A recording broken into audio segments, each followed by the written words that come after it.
আসসালামু আলাইকুম। বর্তমান সময়ে ঠান্ডা কাশিজনিত সমস্যার সারা দেশে ব্যাপক আকার বিস্তার লাভ করেছে।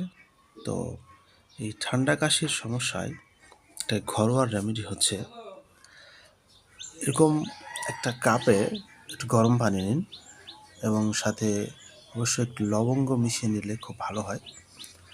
তো গরম পানি নেওয়ার পরে জাস্ট আপনি নাক দিয়ে এভাবে একটু নিঃশ্বাস নিন।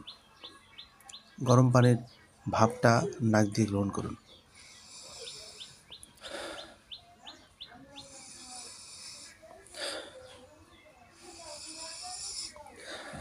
এভাবে নিলে যেটা হবে আপনার সর্দির যে প্রকোপটা এটা কিছুটা কমবে এবং এটা যদি দিনের বেলায় ২ থেকে ৩ বার নেওয়া যায় প্রতিদিন, মোটামুটি ২-১ দিনের ভিতরেই আপনার সর্দি কাশির প্রকোপটা কমে যাবে এবং চেষ্টা করবেন একটু গরম পানি খাইতে।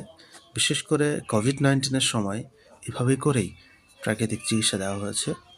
তো আপনারা সেই চিকিৎসাটাই কাজে লাগান। ঠান্ডা, সর্দি, কাশি এটাতে খুবই উপকার দেবে গরম পানির ভাপ।